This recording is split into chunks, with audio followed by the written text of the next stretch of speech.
It's random.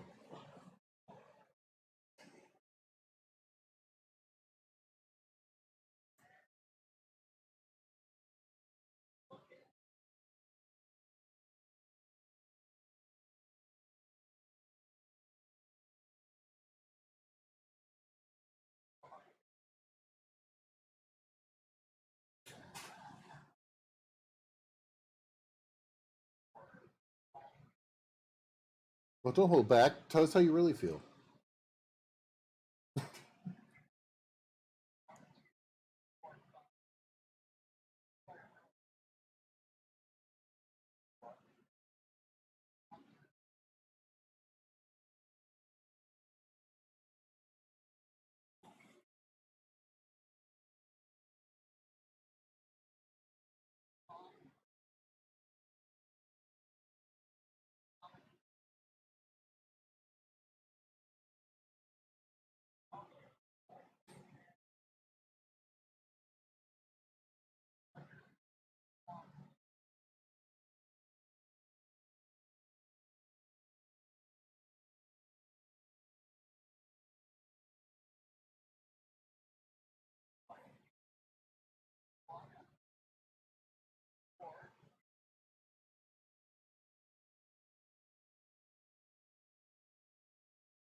Now, have you ever made your own random encounter table?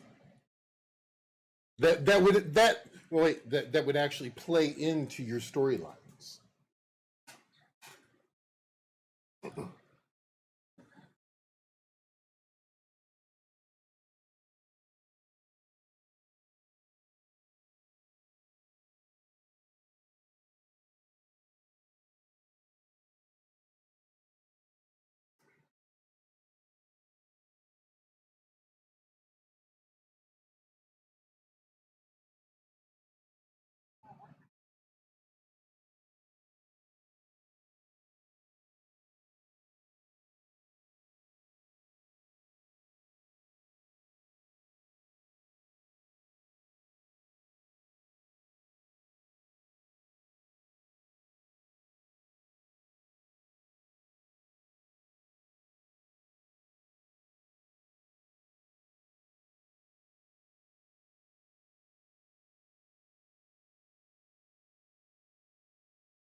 Show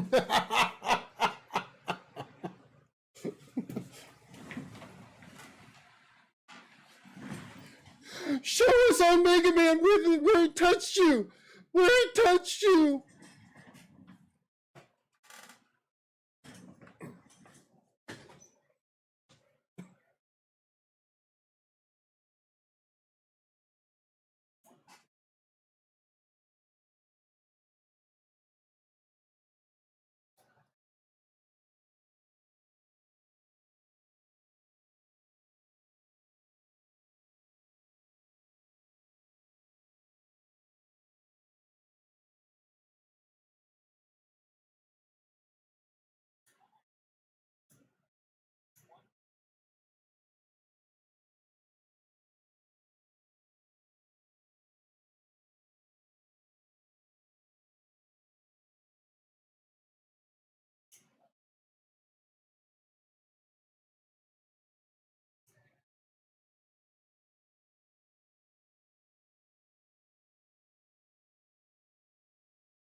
Let's see. With me, what I'll do, I'll use the random table for the first couple of fights, just for the simple fact of number one, kind of like what Bruce said, for because I can add some flavor stuff in there.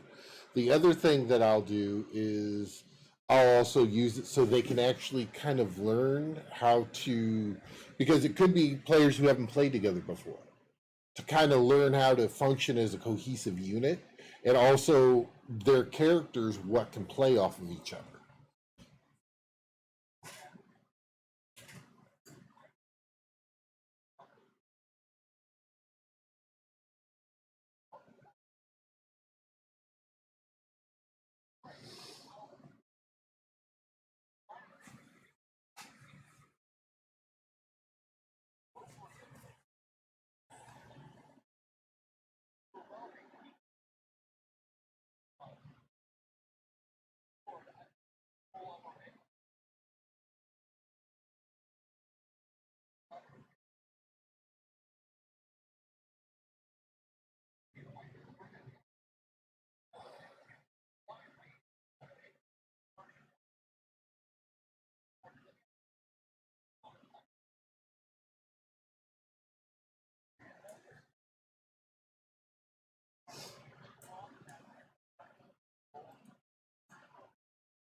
He hates the player. He hates the player, not the game. Yes.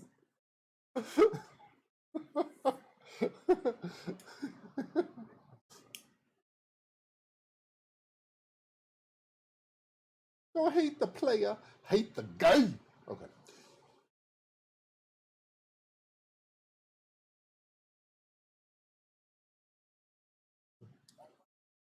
Or will it?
Hmm.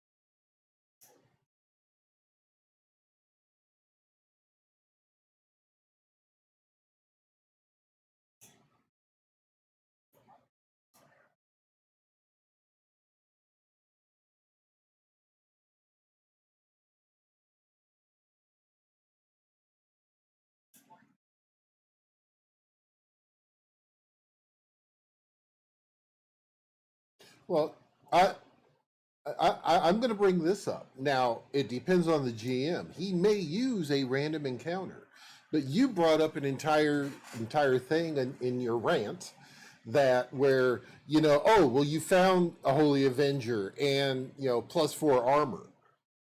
The GM can actually take that random loot, and guess what? Now you have a side quest. You have to return the Holy Avenger and that suit back to the church.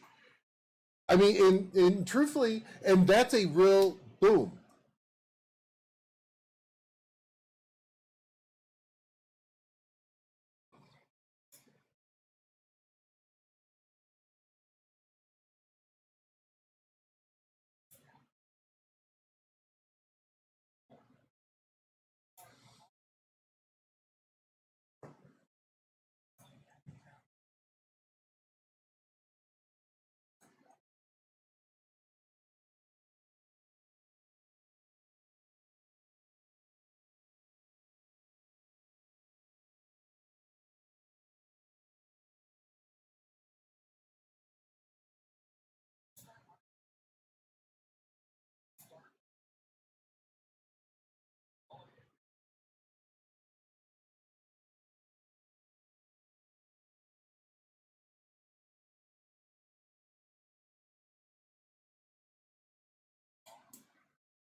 Wait. Those lizards, do they all go woo? No, they have to go woo. I'm sorry. Yeah. Woo!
Oh.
second and thirds.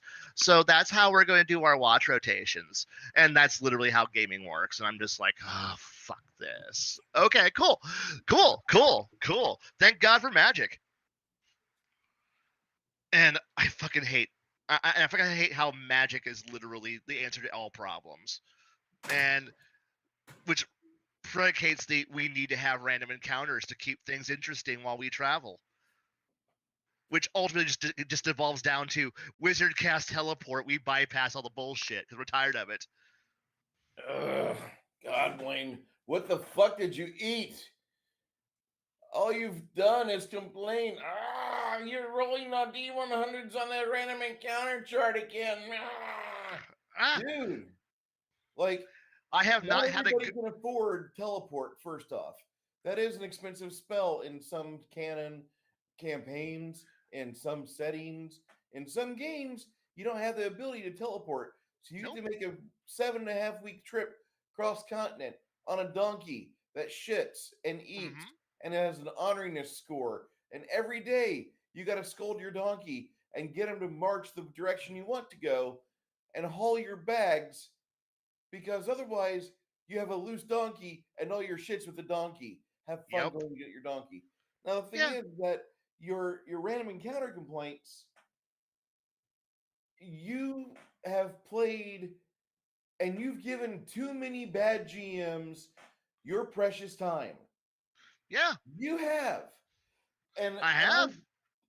I'm not gonna say that you're a bad GM, because you're a great GM when you get the chance to play. Which, once people find out who you are, oh, you're that Blaine. You're gonna play a game. You're gonna run it Yeah. for us, and therefore you lose whatever fun you might have had as a player. I'm sorry, dude, but you run a very good system, and you're complaining about other GM's shortfalls. And earlier you asked, what do you do? Do you just like let them play and let them get better, or do you take the reins? Well, I took the reins at like age 16, age 14 for Star Wars. I never have really looked back. Nope. And it's benefited my players that do play with me. They enjoy the games. There's a lot of people I know that they would rather not play my games because my games are hard, or they just feel like the game is very taxing and it's emotionally draining, and they don't get a lot of levels or experience points or magic items or magical what's its to do the shit they want to do when Tumblr says post your favorite part of your D&D campaign. And they're Yeah. like that part where I almost died, and the GM gave me almost enough experience points for me to level, and I needed 3 more sessions to level. And, Yeah. and I feel sorry for those guys, but dude, you have to show players that are wanting to have the shield duties of running the game.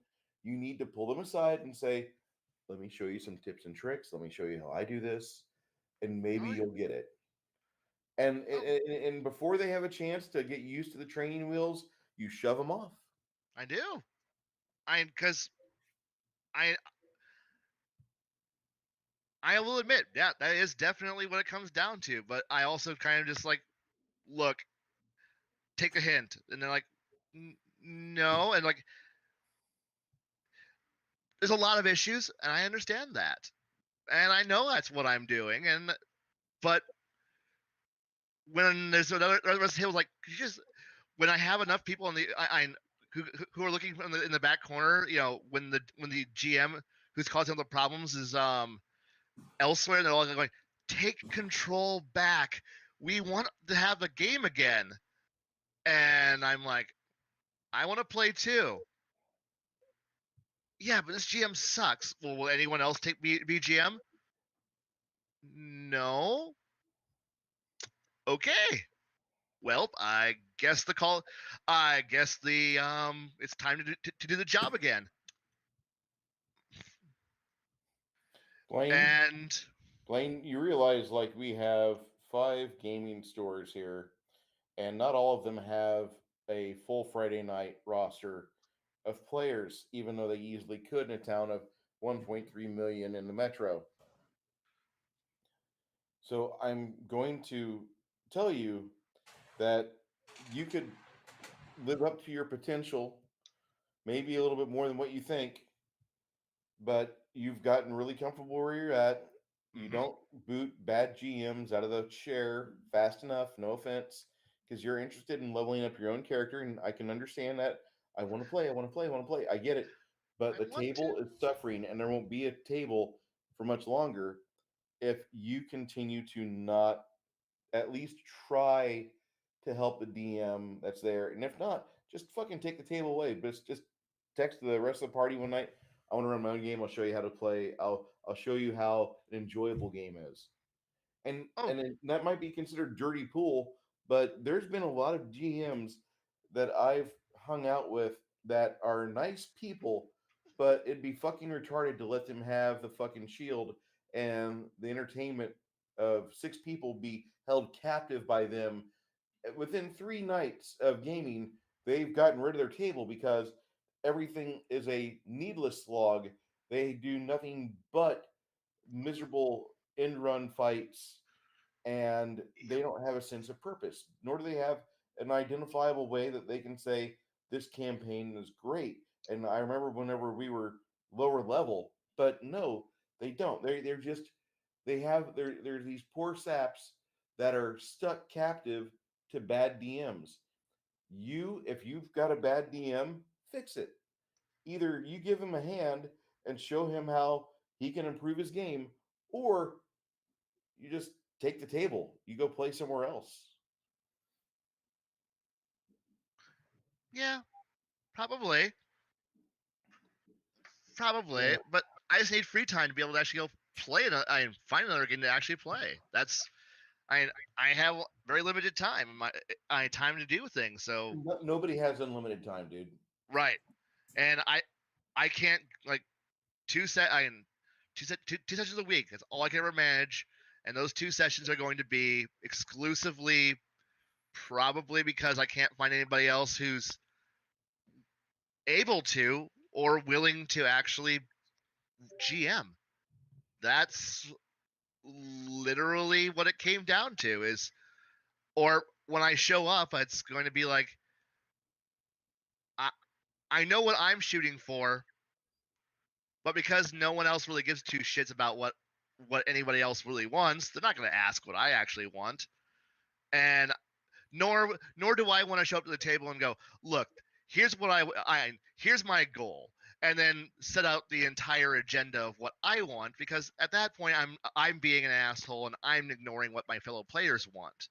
But Because you've done that before. what? You've What? come in and said, "This is what I want. This is what I want to do." I've But the been thing at a table with you when you've done that.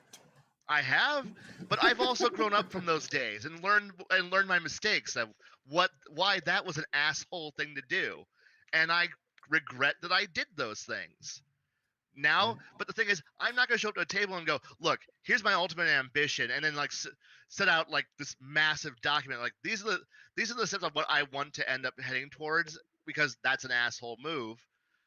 So I'm going to show up and go, look, I'm part of a group, and that means everyone else has their own say in what this is going to be. Sure, I may have ambitions where I want to follow in the line of like, like Marius or some other great, but where I want to build an empire, I want to kill and conquer an empire, and I want to plant a flag on a giant chunk of it, so that way when I die, they build a massive monolith to my existence. That would be cool. But when you're with Schlocko the Clown, some other weirdos, and some other weird other things, and the GM storytelling system is random encounters plus silly silly in jokes, you kind of table your grand ambitions and go, well, this is my one campaign I'm going to be able to play for the next 4 years. I guess I'm just going to sit down and play something boring. And at that point, just accept whatever you're going to get, because no GM is going to look. So if you walk in going, this is my grand goal I want, and then GM goes, crap. How do I GM for this? I'm like, look, I know it's like, or to use Vampire the Masquerade, say like, hey, we're gonna play Vampire the Masquerade. Cool. I would like, my goals are to play an Elysian level game. I want to play Elysian. I want to play an Elders game, an Elder scale game, and have everyone go, no, we're playing Street Punks. fine, fine. I'm just gonna sit in the background and plot and plan, figure out how to get the game to elder level. And but then again, that's hoping that my GMs are going to be putting the effort in. But but it's when I see there's a lack of effort, that's when I just bulk and go, cool. I'm just killing time at this point. Cool. If you need me, just call me when it's my turn. Wow. Garrett? I can't follow that. You don't have to follow that, but I need an independent thought from you. I mean, truthfully, like I myself, I tend to run when I DM. I do tend to run stuff off the cuff, and a lot of times, what I do is I actually use the random encounter table to help me do that. I don't necessarily have every step by step. I've got bullet points of where I want the game to go, and it's just this is point A where we're starting. I want them to get to point B. Let's see where it takes us. And doing those nighttime encounters, like you're talking about, with watches, you're gonna have random, animals attack. I'm sorry, you are. Yeah. And I completely understand where you're coming from on that, but and also to Blaine's point, it's also the responsibility of the GM to try to loosely tie that in, if he can. So you can do the as Blaine puts it, the lazy GM's way, but you can do it smart and actually kind of plug a couple dots together, kind of. Even if you take the strings broken in a few places, you can still kind of tie it to some other things to at least make it a coherent story. But like I said, I usually use it for at least the first couple, even sometimes 3 encounters, to really because every game is going to be different, and for the players to try to figure out their synergies. And I find that that's a really good way to do that. And usually by the 3rd one, I'll tie in some type of hook. Whereas, there's going to be a story hook coming out of it, or something like that. So, that's me. I mean, I've got a buddy of mine who runs very similar to it, and he's been our DM on and off for, me and him pass on and off for, every 6 to 8 months, and he runs his roughly the same way. Now, granted, one of his big games is Exalted, and he's got his world that he's crafted, and he knows what to do, and he doesn't necessarily throw random encounters out there, but that is an entire world that he has crafted. He knows what's going to show up where. He knows the lore. He knows the system well enough. He can do it. Whereas if you're a newer GM, a lot of times you are going to rely on that. And what I suggest is put your plot hooks in there. Tie it together, even if it's a side quest.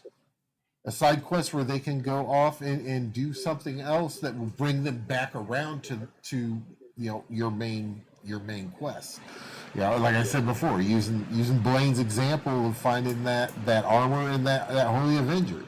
Well, you return it back to the church and find out that he's not the first paladin that's gone missing. And there are plot hooks right there. It seems like they're being systematically hunted down, and they have a few leads, but they've all gone cold. I mean, you can use something along those lines to really start, pushing the story forward. And, you can use the random loot tables, and, it's not necessarily something that the party is going to have or keep. Yeah. So, I mean, and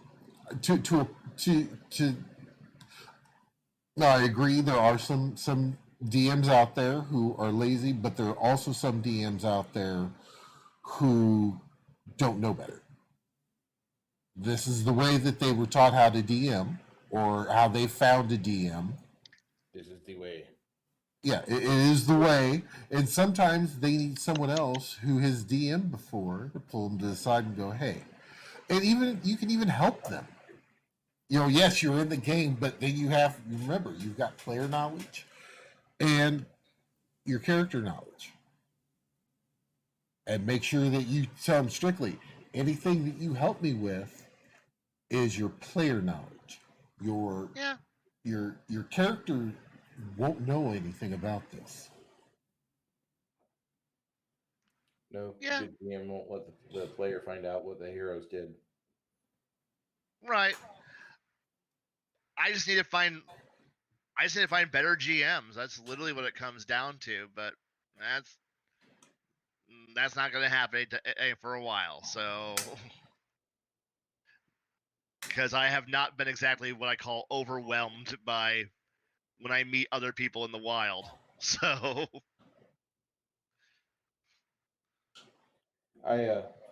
I'm sorry that you've had some bad experiences with other GMs, dude.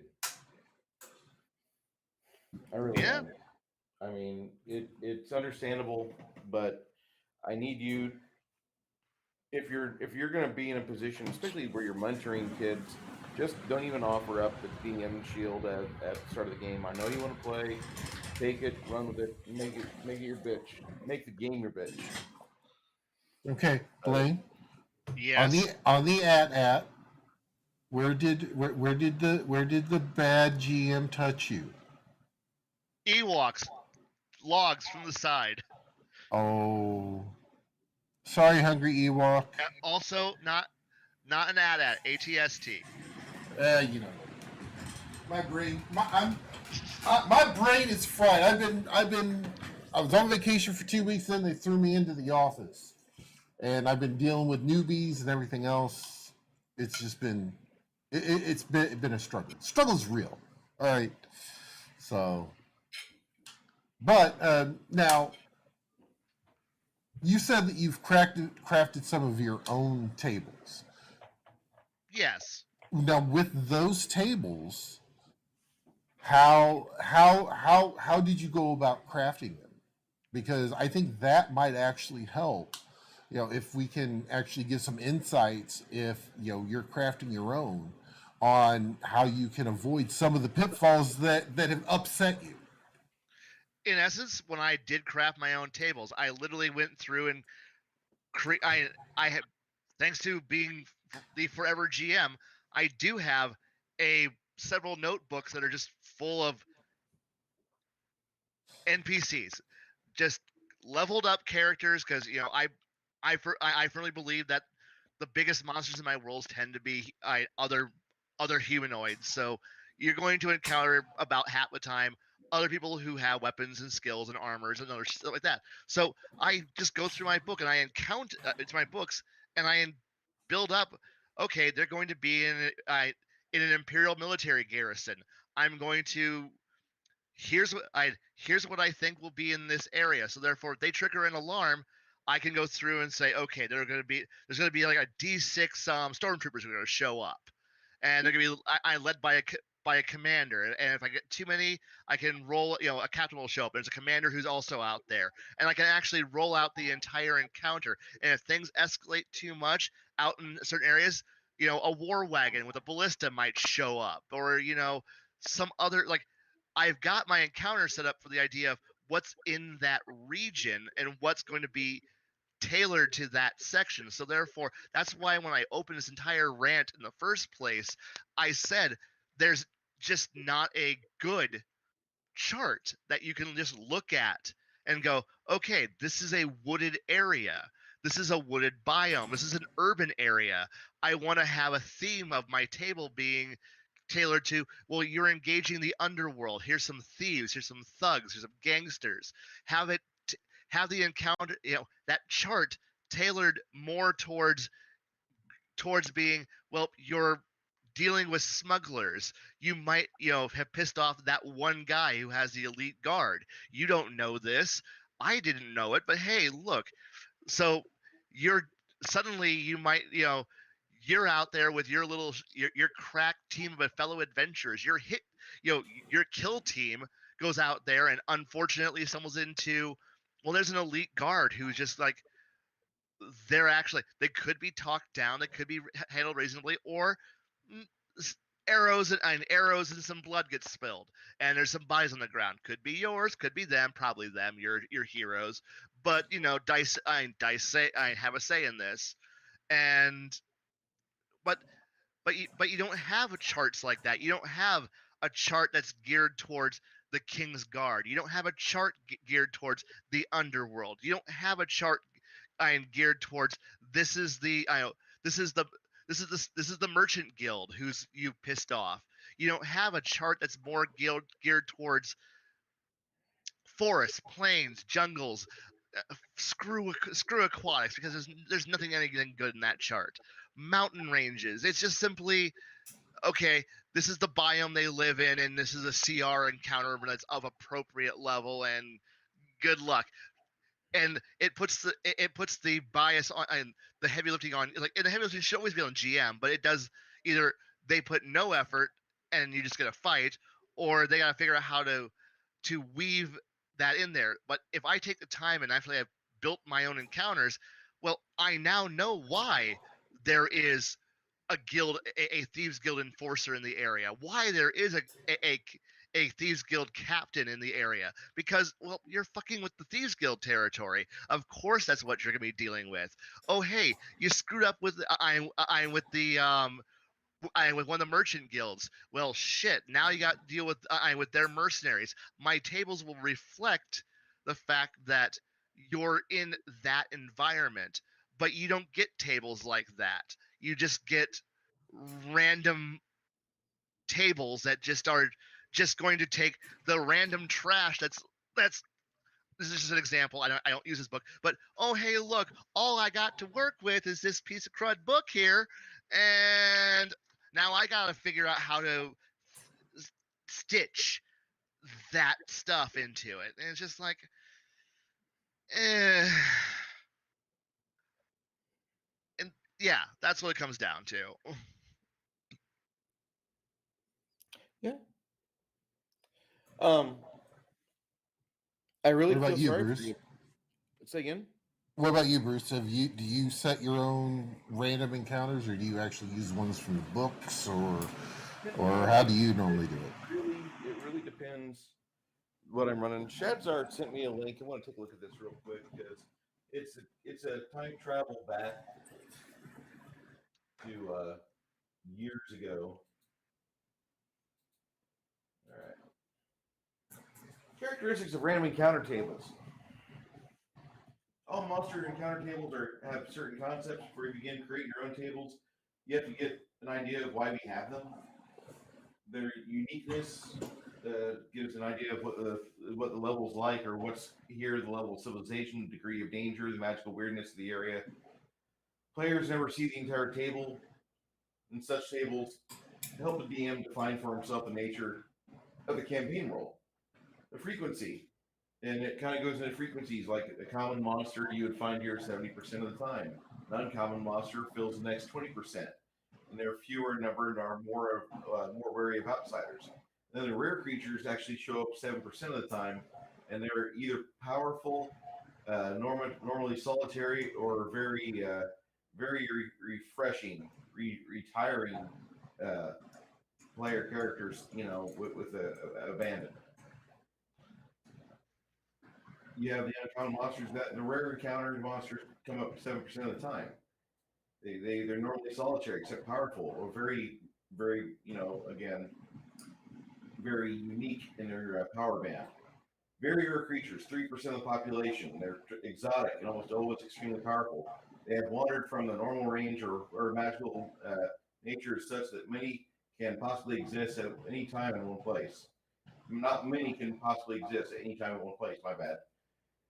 Unique monsters are that. You don't put them on random encounter charts, okay? Unique monsters, they get their own fucking set encounter. Okay? Mm-hmm. So I know this might be boring, but it is It's the original second edition stuff. Second edition Dungeons and Dragons. Back when the game was really well designed by people who love the game and wanted to see that engine continue. Um, they talk about it, and they talk about why you'd set up a table like that. They talk about why you'd want to have a reason for theming, or what makes it important to you. Why are you needing to have a random encounter chart? Why don't you just if you're not going to use a random encounter chart, how are you determining what monsters the players find? Is it because you have a hex grid set up, and if you go over here you fight goblins, if you go over here you fight orcs, if you go over here you fight fucking bugbears, if you go over here you fight gnolls, if you go over here you find a very friendly gypsy who steals all your money, and then he makes you an anti-Semite, and then if you go over here you find out that you're dealing with corporate shills, and they make you sign an agreement to be part of this guild that gives you no benefits, and you're fucked. Yeah. It's a do you determine it with that, or how do you determine what's going to go on in your game whenever you hit a lull spot? Because you're going to have a point where you're playing a game and the random encounter chart is going to save your ass from staring at the book, or like, I need to get my mindset back together, so I'm going to take a break for 45 seconds, go grab coffee beans and put them in between my lip and my gums, and while I'm doing that I need you to roll these dice and I'll be right back. I'm not even going to tell you which chart I'm going to look at, and when you come back your players have, well, some of them are on deck smoking. Everybody get back in here. Hey, guys, come on, get back. We're going to look at the random encounter chart, and you start setting up because they rolled a fucking deep under, or a huge sized deep umbral dragon. And some people are like, what the fuck is that? Well, it's a dragon that belches out negative levels. What? Yeah. And you're just kind of smiling to yourself, because now the party better learn cooperation, or well, otherwise they're gonna feel the wrath of having a random encounter kill this campaign. And I'm okay with that. I'm very okay with letting a random encounter chart kill off a campaign, because maybe the players didn't need to finish this module. Maybe the players needed to not be such selfish cunts. Murder Maybe hobos. What? Yeah. Murder Maybe hobos. the murder hobos got the just desserts. And maybe Yeah. you need to have that happen, because otherwise, if not, then you're just doing planned encounters and you're just setting up the game for a script run, and you really get tired because the players are saying this and they need to just say these things here, and they just need to follow these things I've outlined for them, and then they can get experience points and we can continue with the next encounter, next exciting planned encounter with no fun whatsoever, and all the fun has been sucked out homogenously, and everybody's a boring, bland-ass, blue-haired land whale, and we all talk in terms of fucking pronouns, and we don't do a single fucking thing for the game, which we love so much. True. Don't do that. No. Cats Look and at the world that dogs. you're playing. Use a random encounter chart to help theme the world. Use it to help give life to a world that otherwise would be boring or flat. And if you can't do that, what you do is you let the players discuss things, and you're moving the party as they want to go, or in that intended direction of travel. But they will meet up with things that might change the entire campaign, because before we were going to go down in the Underdark and go to the Sunless Sea and try to kill aboleths, but now we found that there's drow slavers over here, and holy fuck, we are against slavery. No And slavery for you.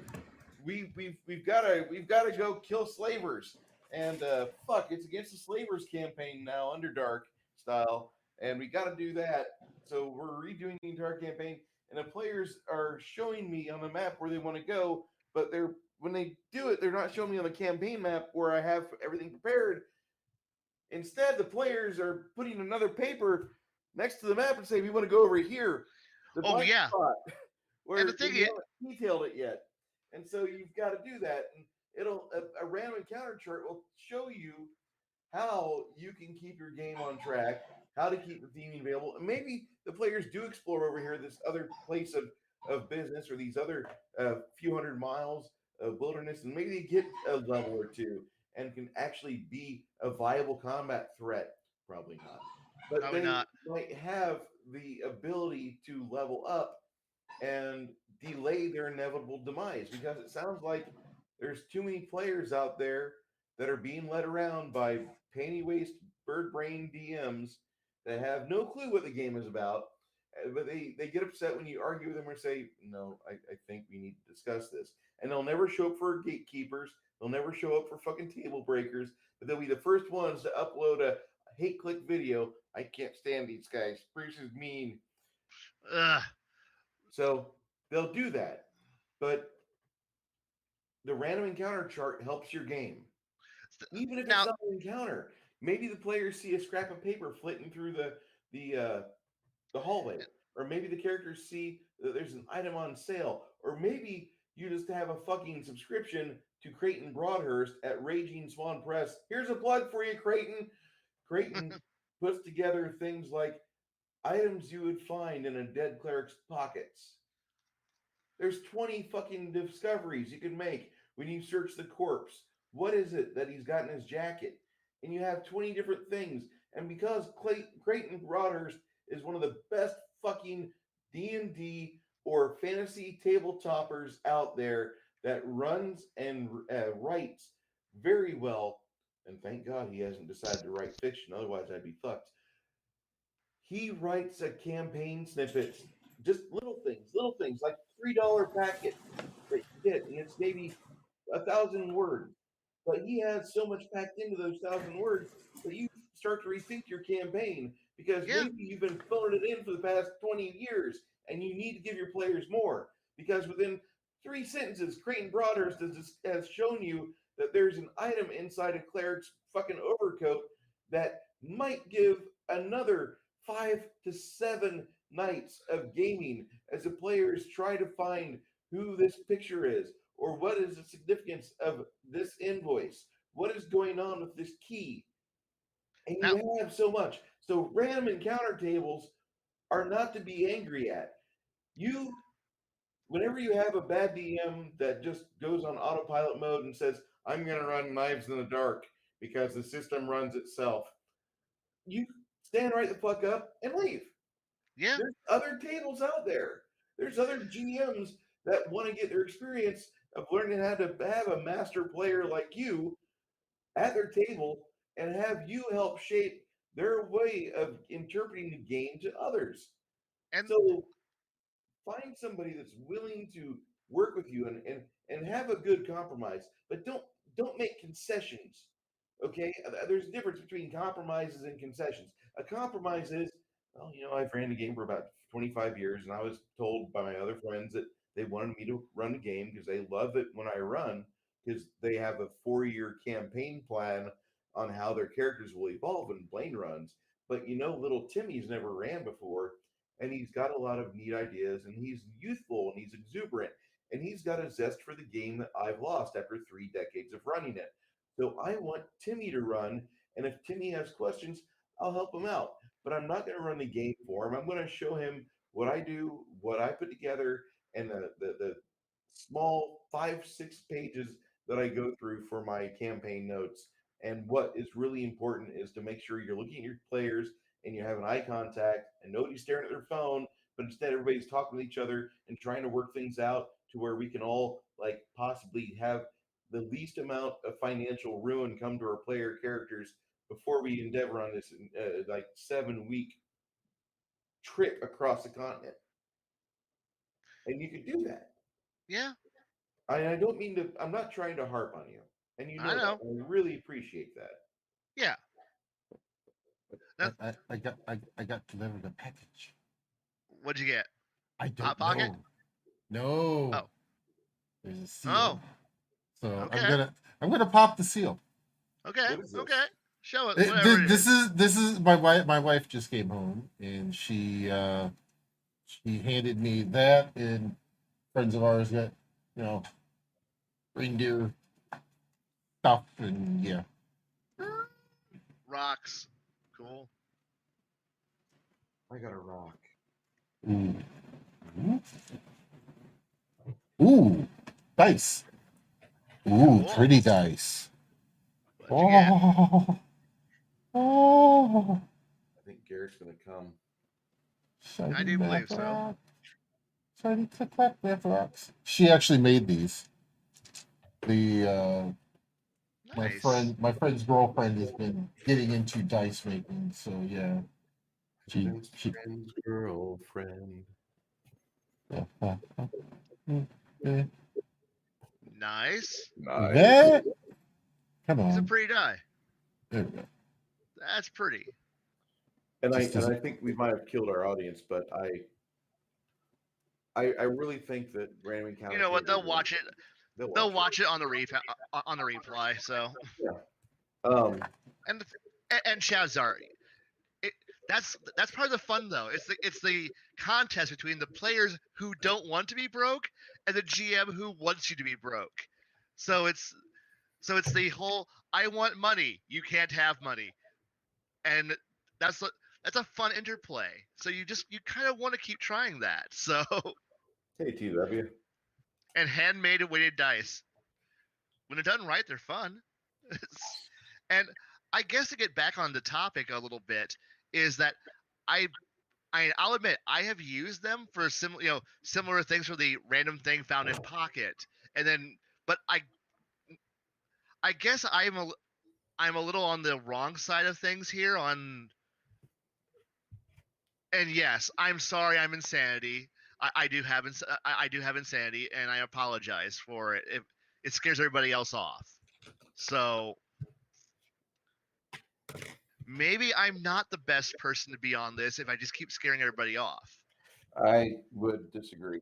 Actually, I like this because as opposed to some of our other shows that we've done, you've got we've got a few opposing views here. Yeah. Yeah. And I don't think we have that too often. Like No. whenever I put together a game, I always have a couple random encounter charts available just to make sure that if there's a lull in the game or whatever, I have something to grow in my DM's toolbox and I can pull it out. A DM's toolbox is very important to me, and I just like the idea of being able to. Well, the party's in round 7 of a combat where the players and the monsters are slapping each other, but no damage is being done. To start the combat to get really honest and possibly lethal, I'm going to go roll this random encounter because these guys are making a lot of noise in the dungeon. And I want It's them to realize, like, you don't exist in a vacuum. Things do not um, things do not exist in a stasis. So you're going to have a dungeon that will become more alive as you continue to disturb it. You continue to put your finger in it and mush it around and try to have your way with it. It's just like the beer and this honey, which is at the very bottom of it here. I'm going to agitate the honey and get the good stuff going. Just like whenever we've got like round 6 of a combat, yeah. and a new contestant has entered the fray, and The gelatinous cube falls from a hole in the ceiling. it's just a bunch of Gale Endures. Rocks fall, everybody dies. Yeah. You don't want to overwhelm the players. Okay, you don't. I mean, you want them to fear for their characters' lives, but you don't want to truly give them hatred for the sound of the dice rattling across the table. You want them to enjoy the game and see what develops next. But And I think that's partially my problem is that I don't have that because I've been doing this for stupidly too long. I have that mentality of I don't. When I was younger and I was starting out at this, yeah, I needed that crutch. I needed those random counters, and some of those things helped shape the world that I'm still running decades down the road. So, Mhm. but the thing is, I'm at the point now where I have a good idea what lives in what lives on each continent. I have an idea what lives in what's in each biome. I have an idea what's out there. And I so if there's ever that point where there's a lull, I have an idea what could probably be out there to cause problems. So for me, I don't need the crutch anymore of the random table, which is the reason why I don't use them very often, because at that point I can now, like, because I have a grasp as a GM of what my world is, what the campaign is, what the story is.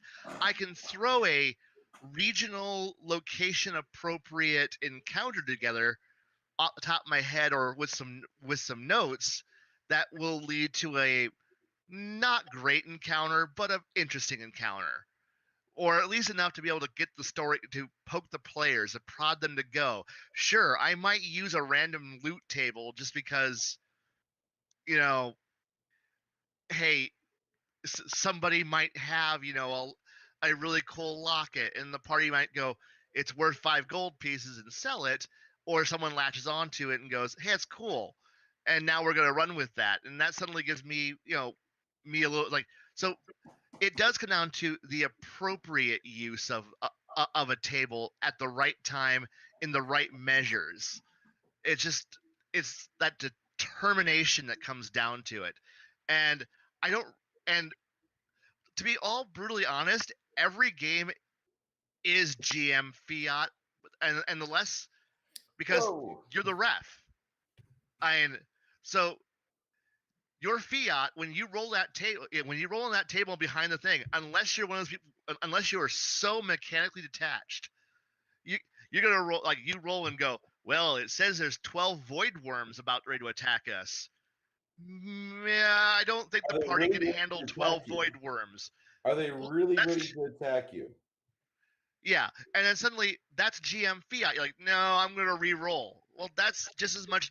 That's just as much, tailoring an encounter as putting the effort ahead of time and going, well, I know roughly what's going on here. Because unless you just go, well, because the chart says 5 gelatinous cubes appear, we're gonna run 5 gelatinous cubes.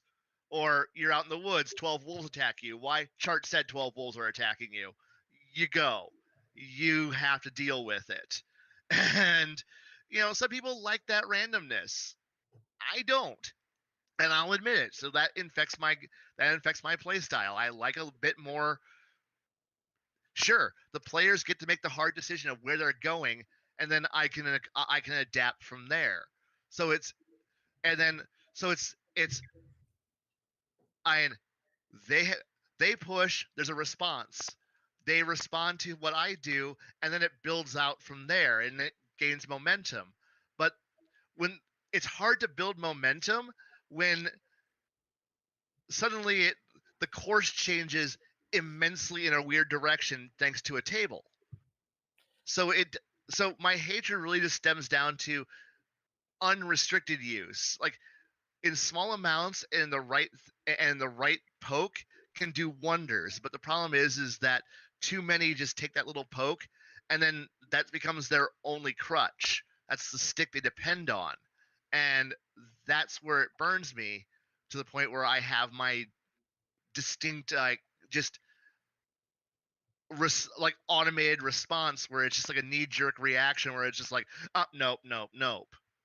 So, because there's just a point where it's just like, I'm bored with randomness, and I want to, like, I don't want to be the one, if I'm playing, I don't want to be in complete control of what's happening, but I want my actions to feel like they're actually meaningful, even if it's just an illusion of being meaningful. But when I know that my actions don't mean anything because a random chart's just going to say something different, it takes away that illusion of actually being more than a board game piece. And at that point, and once that illusion's broken, I just go boot up Diablo and play a game.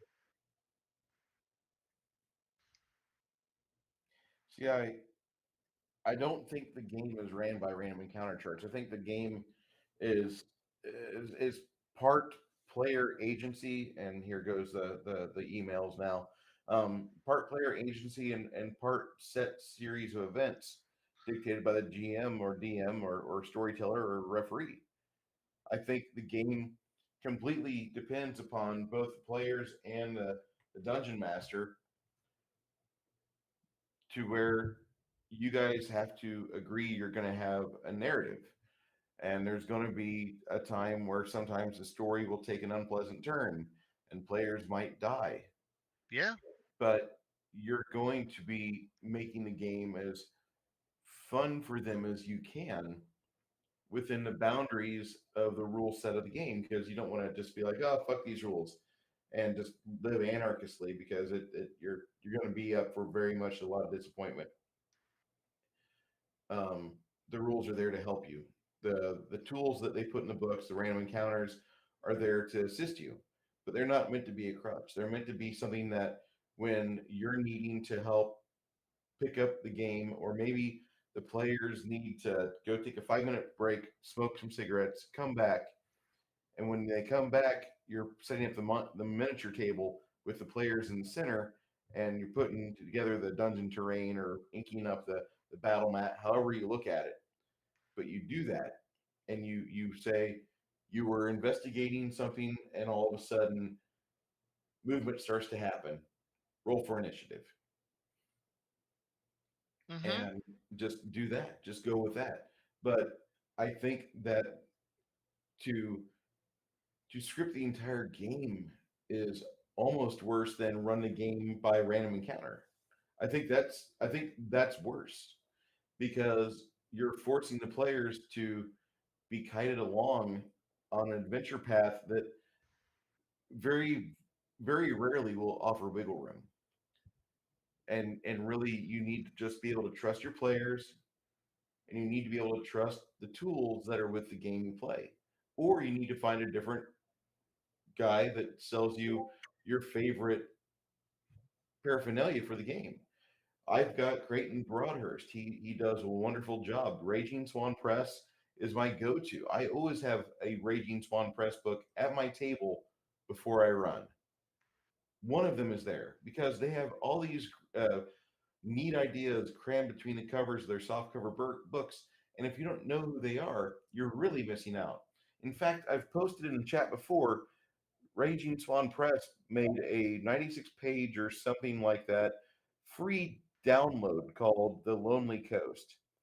And The Lonely Coast is a very enjoyable, almost a trip back to 1990s Thunder Rift for Mystara or basic D&D. And it has 10 little towns in it with enough information for the DM to take the skeleton and flesh it out into an actual game. You have enough information out there to make it an intriguing location, a place where the trade winds blow and you get to see the white caps on the shore. But the woods are a deadly place to be, and Mm-hmm. you might get killed there.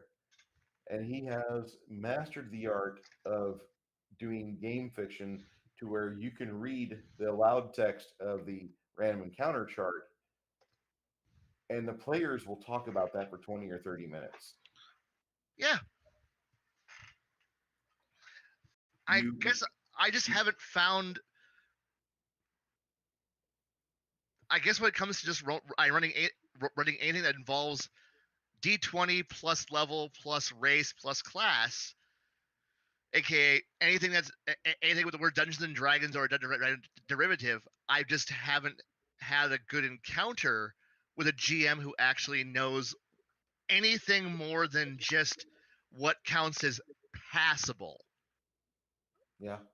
And because every GM I know who's a good GM who could be able to run their way out of a wet paper bag and make a game that's incredible, they all move to other game engines. They all play other games. Like it's like when it comes like my problem is that I'm stuck running a game engine that's universally known, because I'm stuck in a perpetual cycle of having to deal with new people every 2 to 3 years. A full group reset every 2 to 3 years, and then I have to deal with new people coming in every 2 to 3 years.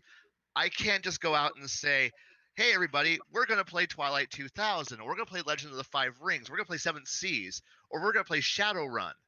Most of them are going to go, "I have never heard of that." And that's fine. And you need to sit their ass down and be like, listen, when I first started playing D&D, we had no idea what D&D was. Right. So this is it, and this, and no offense, Blaine. Yeah. But I always hear you talk highly about other game systems, and you never run them. You have a regular group that shows up because they took a class syllabus and they want to know about what you're doing. No offense. But the thing here is that trying to get them to get them to understand the game engine and then convert, I have to deal with the fact that I have the code guy who runs the thing, who he pretty much goes, "We're gonna, like, whenever we've tried to run Seven Seas, it's good for a little bit, but then people just can't grasp it because it's a whole different concept, because they come in knowing a little bit on what Dungeons and Dragons does. They understand from gaming, from video games, from novels, from online. You can just go anywhere and find infinite resources that will help you create whatever you dream up with Dungeons and Dragons." Okay. So it's the entrance, it's the gateway drug, and so many of them, when the kids go off and go play other things, switch to other game engines, but I'm always stuck perpetually trapped. No, you're not. With this engine, unless I just want to quit doing whatever quit doing the volunteer work. You are not stuck. Maybe I'm just not seeing it right, but I honestly feel like you could take their money for the class syllabus and be like, all right, this year we're going to run Shadowrun. And if you need to understand what this is, it is like Johnny Mnemonic meets J.R.R. Tolkien. And somebody's going to get it, and most of them won't. But that's okay. You don't let them roll up a character. You give them pre-gens. You say, you, here's your characters. And you start to run. And then whenever it's time for them to roll dice, you explain to them how the dice rolls work. And you start to do that. But never think that you are subject to having to run a game because nobody wants to play anything else. You take one of your newbies into a game store, like, just for fun, and just let them off the leash. Let them wander around all the aisles. Let them go check out all the stuff. They're going to come back with boxes of Warhammer shit, Blood Bowl. They're going to have Mantic Games, Kings of War stuff. They're going to have books stacked up on top of books. They have no rhyme or reason. They're like, this stuff looks really cool, doesn't it? Oh, yeah. What do you know about these games? And it's a lot of fun, and they're all fun. You're explaining to them. Or Shatter's like, get on Tabletop Simulator and search for a game on there. But you are never subject and handcuffed to a game engine that you don't really appreciate. You're never that guy. Not you, Blaine. I know. You're too smart, and you really should be trying to expand the people that you touch. You should expand their gaming diets. And you do a good job of conveying a system or a system of ideas or some such. You do a very good job of giving life to that in someone's head. So I know. Your story. You aren't shackled to 5th edition. You aren't stuck to 2nd ed or 1st ed. You're not going to be stuck with 3rd ed or Pathfinder. Whatever you're going to play, they're going to play. Yeah, that's the secret. Yeah. D&D is what everybody calls it. But really, we're not playing D&D tonight. We're going to play something else. We're going to play Warhammer Fantasy Roleplay. We're going to play Coriolis. We're going to play fucking Modifius game. We're going to do this. No Modifius. No Modifius. But you get the idea. You dictate what they play. Right. You dictate that. If they're not normal gamers, All Now, you've got to do is keep them entertained for 4 or 6 hours or whatever your time slot is, about and then 4 hours. it's over after that. It's over. And There's good. the thing is that, like I said, but when I go out hunting for games, my answer that I always get is, "Hey, we're playing Dungeons and Dragons," and here's me, "Oh, fucking okay." And I've had many a GM tell me to shut the fuck up and just play the game we're playing, and I'm just like, all right. And then they wonder why I just kind of just go, okay, cool, because a lot of GMs do go, like a lot of players and GMs are, I- they got their idea and they're going to run with it. And I'll admit, I got my idea and I run with it. So I'm not innocent of this by any way, shape, or form. But being told to, or or worse, coming into an established group and then being going, okay, second fiddle, and then wait for to get caught to catch up, and you're never going to catch up because there's never they're never going to. It's just like it's just a mess, and I know I'm carrying a lot of baggage. I'm carrying about 747 worth of baggage, and I know that. So yeah, but I deal with it, and I know it's just weird. I know I've got my preconceptions, and I know their biases, and I try to get past them, but I know. At least you understand that. Yeah, Okay. Now, I want you to actually seriously challenge these beliefs because I think the player has hurt you, not the game. The game the game doesn't mind. The game doesn't care. You're going to use the game, whatever. But the right. game didn't will go out of its way to hurt you. It's these And other GMs that have ruined your experiences. and the really bad thing is like to make a comment I made a couple weeks back and for is like no game developer gives a shit about what you do, but and so the game really isn't your enemy. It's just the players. And I guess when you go into a game store and you look at what the game, what games are available on the looking for players chart or looking for a GM chart, and then you're like, okay, that's gonna be interesting, and then you go and sit there and talk to them, and you're like, yeah, no. So Well, and Chad's are like, don't you dare invite me over for D&D and then pull some other game out. You'll pull back a stump where there used to be a hand.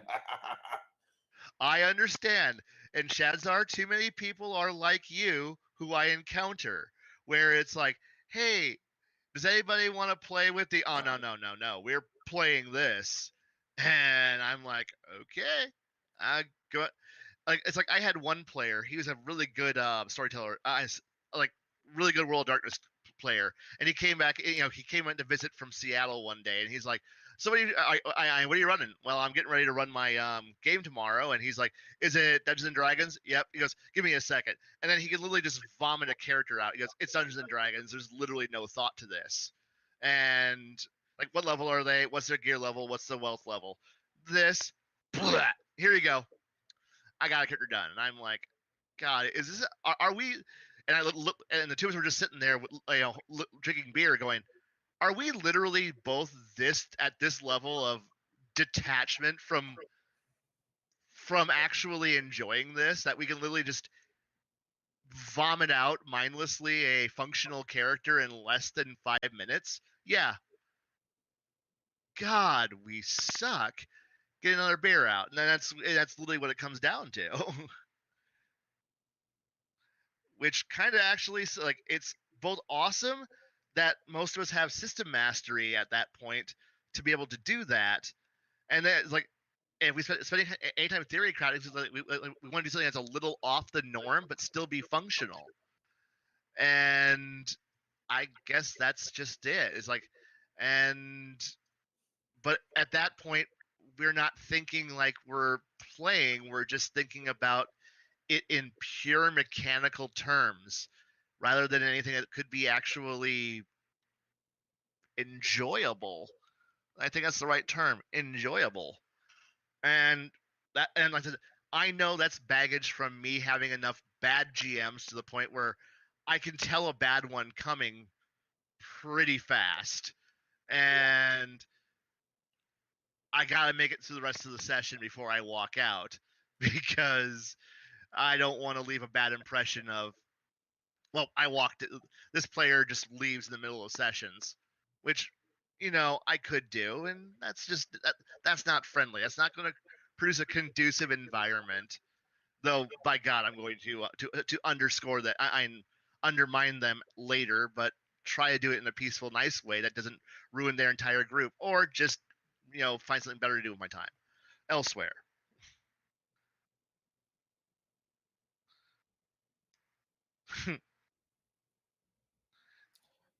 I don't want you to hate the game.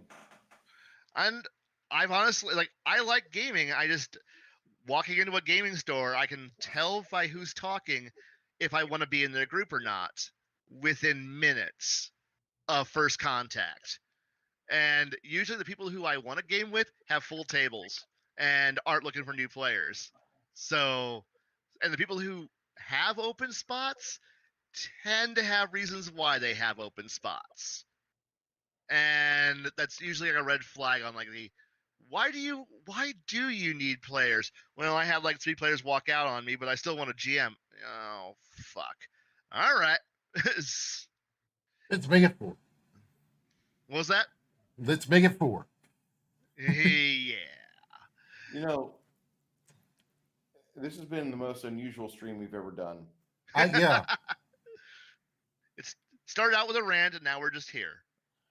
I still think that, like, however you go about it, this is one of the sessions where, like, I came in here unprepared because I didn't know what I was getting into with random encounters. Holy shit, Blaine's got an earful for me.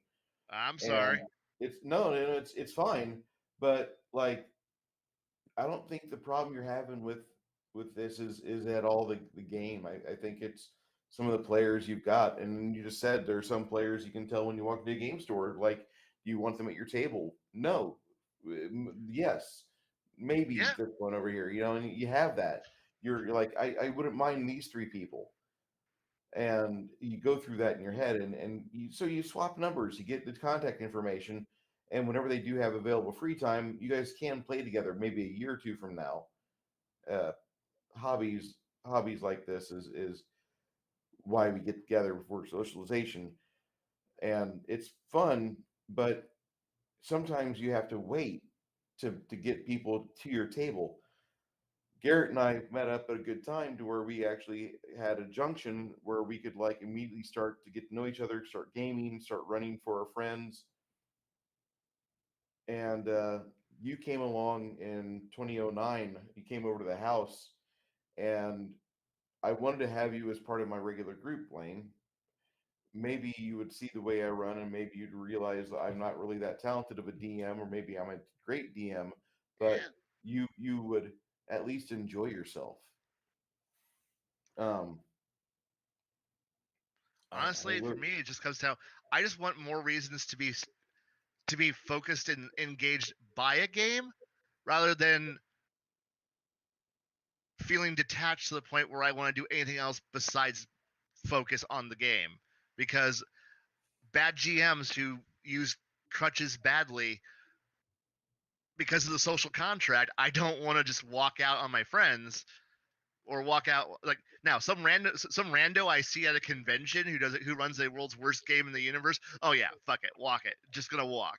The thing is, that's a convention. I'm never gonna see them again. They're just some weird guy I met in a badly lit room at because I was in between an actual real panel that I wanted to actually go to. So fuck it. You know what? I got 4 hours. I'm gonna sit on this game. Wow, this was a mistake. And you know what? No skin off my teeth. It was 4 hours at a convention, whatever. But the thing is that if I was to go, say, if the gods ever let me have free time and could join like Garrett's game, God help me, that'd be great. But I wouldn't want to walk out because why? Because I like Garrett and most of the people in that group. They're actually nice people. I really do enjoy their company.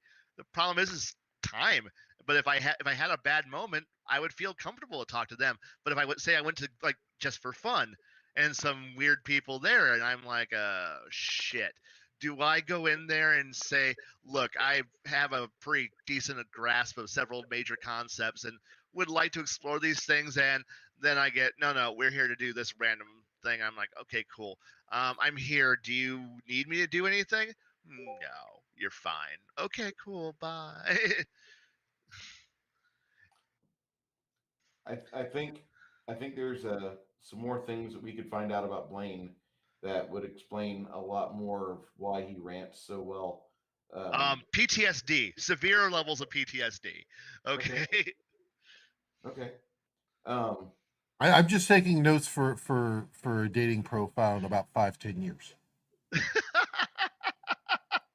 when he gets to that point, we're gonna be sitting here typing him up a dating profile.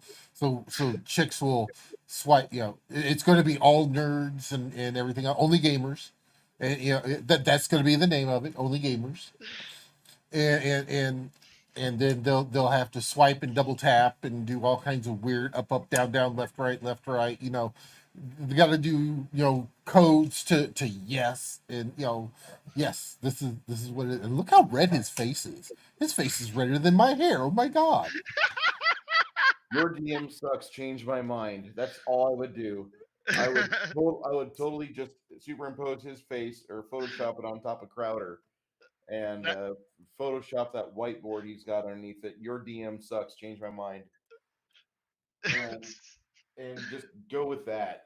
Just let's Works. see what we net. And I'm pretty certain that his conversations just from that photo would get him like some weird libertarian gun rights advocate chick, some lady who's like, Oh, yeah, hell I was yeah. married, but my husband was a piece of shit and he cheated on me.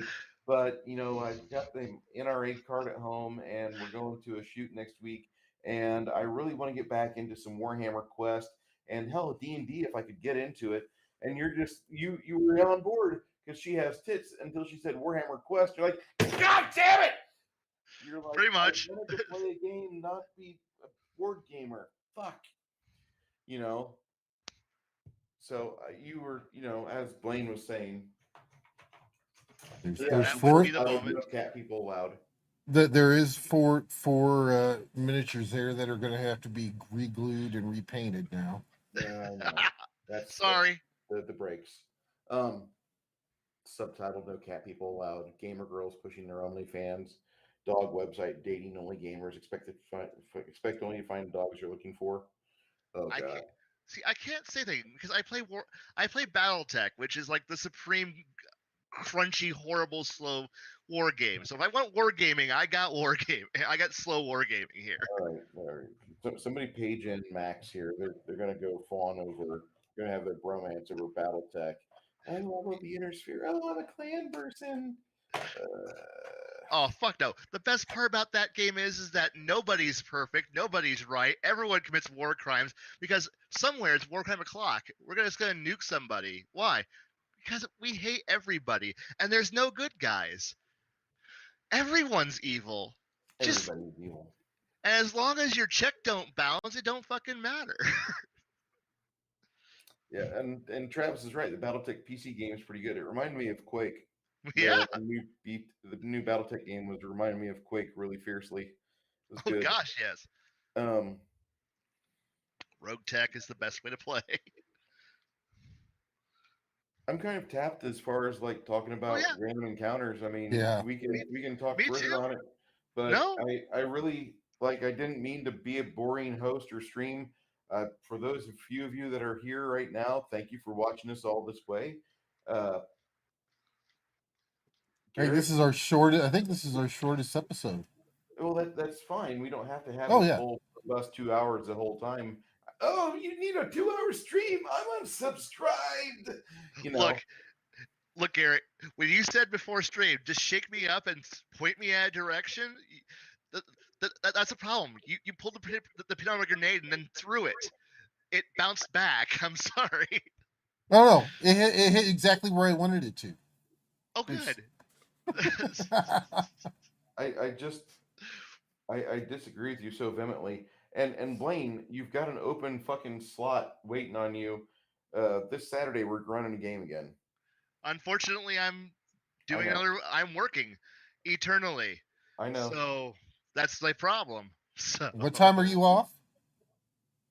3 in the afternoon, but then I head off to go actually GM and like GM and do a Christmas party. So at the same time. So How many entries are on your random encounter chart for Saturday? typically they have I only 4, but they're going down into a big giant mine that's full of chemical gas and weird mutations. So there's some variation in there. I really Random mutation charts? Yes. Well, I like depending this on idea. like some spit acid, some spit fire. So when the encounter starts, I just choose which element they're going to be attacking with. So that's about all it comes down to, and or the bugs that will spawn bigger bug. If they don't kill it fast enough, it becomes bigger bugs, and it becomes more fun down there. What are you playing? Dungeons and Dragons, Oh, I thought you were gonna say Borderlands. no. 50 years aftermath. I thought he was talking. What is it Shadow? Yeah, Shadowrun, and you were taking him into Bug City or something. It might as well be, but they're like going down into like ruins of an old Matchtech war, and they're going to go deal with they have no reason to go down there, but they want to hide out from the fact that they're starting a civil war and they don't want to be killed by stormtroopers. So they're going, we need to go find somewhere to hide. So they went into this old mine, and then the mine's got problems because it's leftovers from a war when from a major war that happened about 40 years back, and the mine's still infested with chemicals and horrifying mutagens and arcane leftovers. So they're just going to go down there and not get killed. They hope. Meanwhile, they go in as humans, come out as turtles. Pretty much. And if they all die down there, well, they chose to go down into that pit.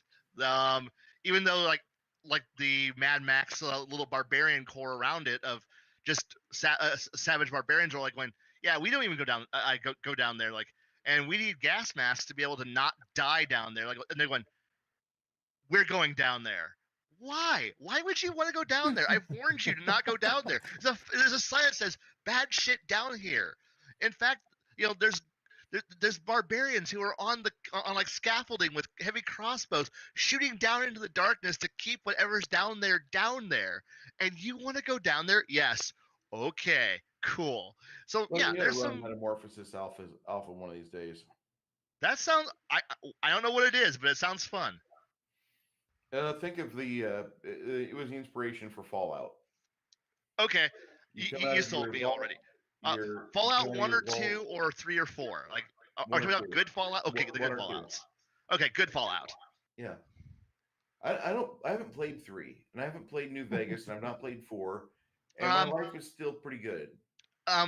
New Vegas captures the feel of 1 and 2, while 3 and 4 are just kind of meh. They're good mod platforms.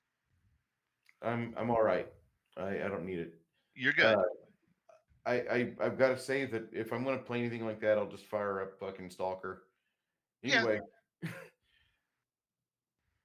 Saturday we've got a game going on at about 12:30 in the afternoon. We'll be running until whenever the players finally get done with this coming session. I don't have any grand hopes for them. They might actually go and do the things that they've been talking about doing. It's kind of nice to have a group of players that are getting along again. I feel like my player party is actually starting to become decent friends, and they are getting to know each other better. Maybe it's because they've all got each other's communications, Discord, Voxer.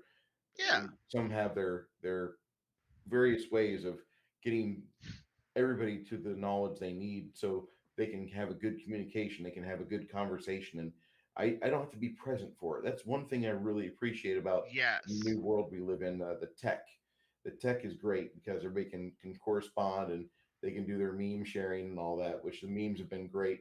Thank you, Kyle Rittenhouse. Thank you, Jesse Smollett. You've made my meme life so much more enriched. And that's true. So I'm just saying, like, they do that, and they're enjoying themselves. So I'm happy, and so we get to play again on Saturday. I'm looking forward to it. Okay. Garrett, if you want to stop by and hang out, The opportunity for that is open for you as well. If the game's I'll probably be in the chat just running mod, but Okay. But if the on and game runs off. to 8 o'clock, I'll be free then. We'll be probably wrapping up around 8 or 10 o'clock at night. Okay, so I'll catch the very end of it. Okay. But Shauna will review of the stream come this week or next week. Oh, I love it when Shauna reviews streams. He's never done us yet. He's Oh, probably no. he's probably gonna rip Don't- me apart, which is good. No, Don't do this week. This is me at my worst. I'm No, sorry. no. Do it. no, this is fine. Yes. Yeah, I'm pretty okay with it. And I Okay. know that there were parts of the stream where I sounded uninspired, but I had to counterpoint with Blaine and disagree with him on stuff because I really think there's some valid points that the DM toolkit you should not forsake your toolkit. Use your DM toolkit; it will bring you back alive. You know. Be hailed. Well, I really No. Who was the old fucker in Starship Troopers? He said that to the kids on Planet K, and he ended up getting killed like the 17th or 18th person. It was great. But Kat, thank you for being here for this campaign talk on Table Breakers. We'll be back next Thursday night. We haven't decided our topic yet. No. Do you guys have a clue yet or no? Not a clue. We'll have to kick it around. Yeah, this one here was kind of an impromptu one, and I think it caused the most "quote unquote" friction between us. But it wasn't really friction; it was not agreement, but it was good and spirited. Well, and see, these are the type of discussions I like because we've got point counterpoint, and and then I become Switzerland. I don't understand it, but I mean it's okay. I can be Switzerland.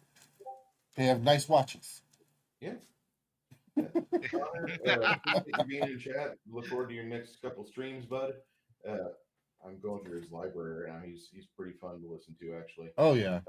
Shatzar, thank you for being in chat, bud. And I'll talk to you in Discord here later. Yes, and Shad, you're right. You're right. But unfortunately, this is how I swap from being an architect to an engineer. I either measure everything way too well, or I fucking just wing it. So. Table Breakers, what counts as a dungeon and how to make them better. Yes, that's a good. You know what? That works. Okay, there's our topic for next week. Everybody, swing by Thursday night of next week at 7:30 p.m. or 19:30 for those of you that are DD 214 enabled. I appreciate the time that you spent with us tonight, and if you're on the rewind, I really thank you for giving us the time to explain our positions here. From Table Breakers to you, we thank you so much. Have a great night. Good night.